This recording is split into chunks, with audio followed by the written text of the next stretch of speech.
Moin zu einem neuen Reisebericht. Wir sind Kerstin und Olli und lieben es, mit unserem Wohnmobil Europa zu entdecken.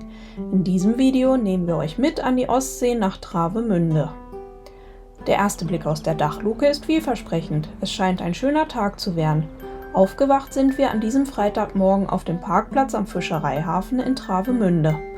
Anfang Februar ist der Platz bereits gut besucht. In der zweiten Nacht waren alle 50 Stellplätze belegt.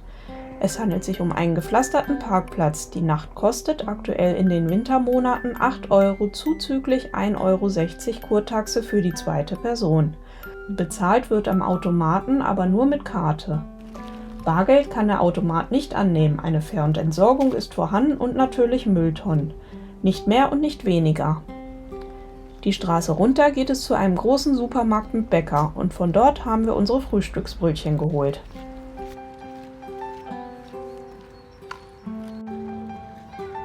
Unser Plan für den Tag sah vor, mit der Fähre auf die Halbinsel Priwall überzusetzen und dort ein wenig auf Entdeckungstour zu gehen. In Travemünde sind wir schon häufig gewesen, aber zuvor noch nie auf der anderen Seite in Priwall. Wir sind also vorbei an einer riesigen Baustelle am Fischereihafen.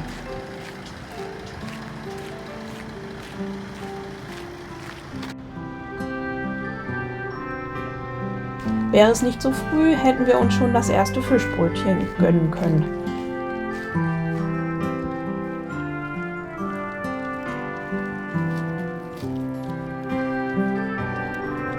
Bis zur Haltestelle der Autofähre ist es nicht weit. Tickets kauften wir am Automaten und nach sehr kurzer Wartezeit konnten wir bereits auf die Fähre gehen, überquerten damit schnell die Trave und stiegen kurze Zeit später auf der anderen Seite wieder aus.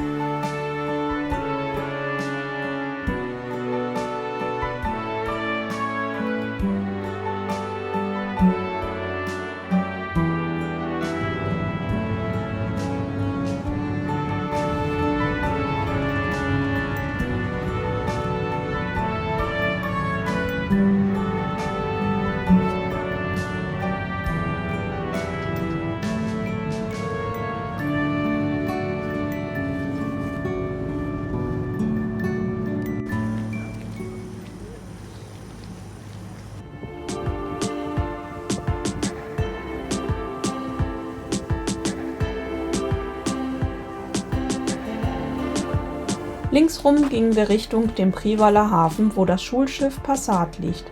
Das Segelschiff ist ein echter Hingucker mit seinen 4 Masten. Drumherum wurden vor diversen Jahren eine Feriensiedlung mit Hotels, Restaurants, Bars etc. gebaut.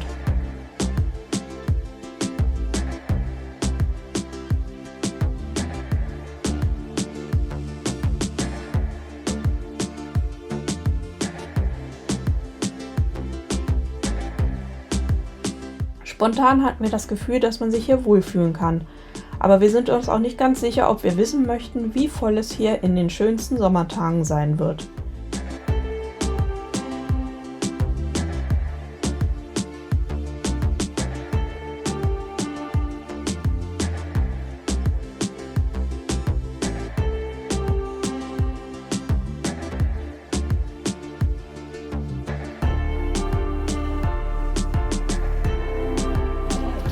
Seit ihrem Welpenalter hat Tara eine besondere Liebe zu Matrosen entwickelt. Bis wir allerdings mit dem Film startklar waren, hatte sie diesen Kameraden bereits ausgiebig abgeschnüffelt und das Interesse war schon wieder vorbei.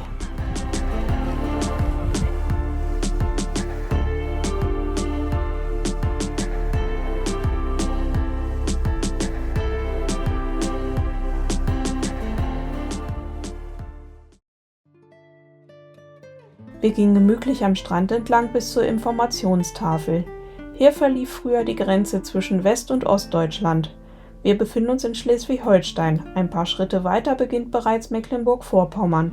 Das heißt, früher sah es so aus, dass die westliche Seite ein stark belebter Strand war und im Osten war gehende Leere. Aber natürlich haben sich genau hier sehr viele tragische Momente abgespielt. Ein paar Einzelschicksale werden auf den Gedenktafeln geschildert und regen zum Nachdenken an.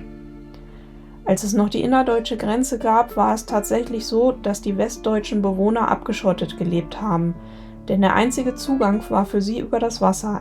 Es gab keine Straße, über die sie ohne Grenzüberschreitung auf die Insel gelangt wären.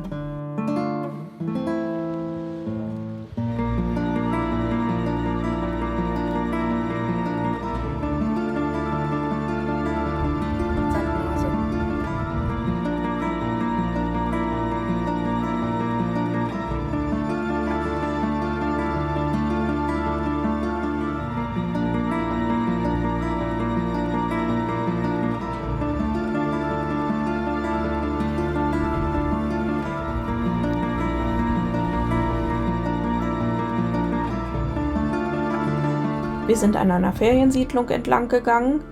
Hier ein Tiny Home, das wär's. Mehr bräuchten wir wahrscheinlich nicht, um zufrieden zu sein.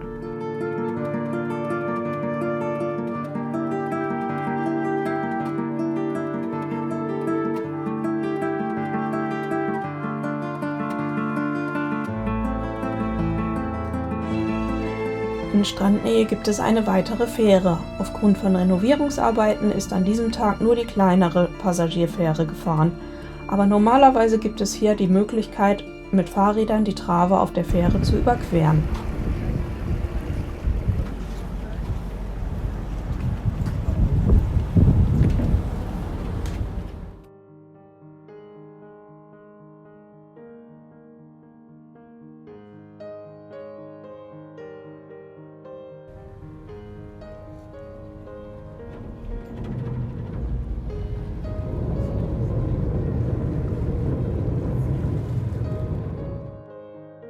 Von der Fähre aus sind es nur wenige Meter zum Strand, zur Promenade und zum grünen Leuchtturm an der Hafeneinfahrt.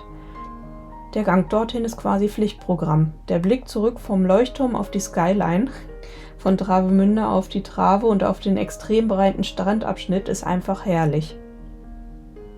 Travemünde und wir, das war keine Liebe auf den ersten Blick, aber inzwischen fahren wir sehr gerne dorthin. Von uns aus ist es die erste Anlaufstelle, um an die Ostsee zu kommen. Und es gibt dort auch viel Unterschiedliches zu sehen. Eine kleine Shoppingmeile, diverse Restaurants, der breite Strand, eine ziemlich lange Promenade und wie wir gleich noch sehen, einen tollen Wanderweg am Steilufer entlang. Zurück sind wir immer am Fluss entlang gegangen. Am nächsten Morgen sind wir knapp 4 Kilometer weitergefahren, zum zweiten Stellplatz in Travemünde am Kowitzberg, direkt neben dem Golfplatz. Wir mögen diesen Stellplatz. Er ist riesig, wurde inzwischen auch stark erweitert. Zu Fuß gelangt man relativ schnell zum Wasser, aber vor allem ist es ein toller Ausgangspunkt, um am Brotener Steilufer entlang zu wandern. Aber bevor wir dorthin gehen, werfen wir einen kurzen Blick auf den Platz. Die Plätze sind inzwischen durch Pflastersteine gekennzeichnet. Es gibt Stromsäulen, die mit Münzen bezahlt werden. An der Einfahrt zum Platz gibt es eine Fähr- und Entsorgung mit allem, was wichtig ist.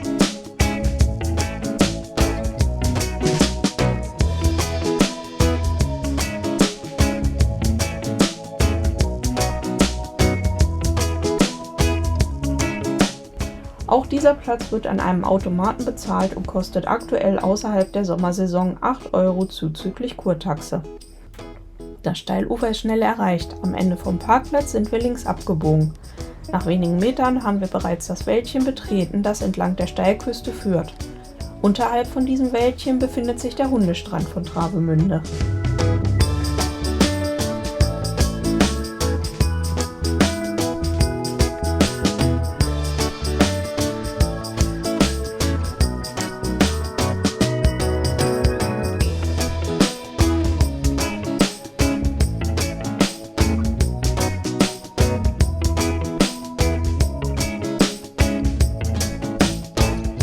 Kurz darauf haben wir freien Blick auf die Lübecker Bucht. Bis zu 20 Meter geht es hier in die Tiefe.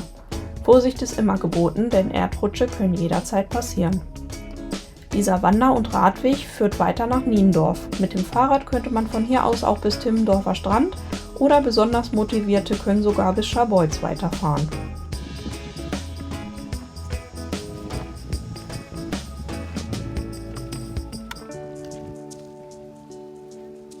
Auf halber Strecke bis nach Niendorf liegt das Ausflugslokal Hermannshöhe.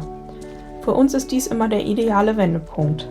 Etwas weiter gibt es eine steile Treppe, die runter zum Strand führt, sodass man den Rückweg auch am Wasser entlang zurücklegen könnte. Andere Möglichkeiten gibt es nicht, um zwischen Travemünde und Niendorf zwischen dem oberen und unteren Weg zu wechseln. Wir hatten dann tatsächlich noch großes Glück, denn eine Kegelrobbe hat sich nicht weit vom Strand entfernt auf einem Stein im Meer gesonnt. Sie schien den Trubel, den sie auslöste, richtig zu genießen. Es scheint keine Selbstverständlichkeit zu sein, dass diese Robbe hier auftaucht, aber meine Recherche hat ergeben, dass sie durchaus mehrmals im Jahr gesichtet wird.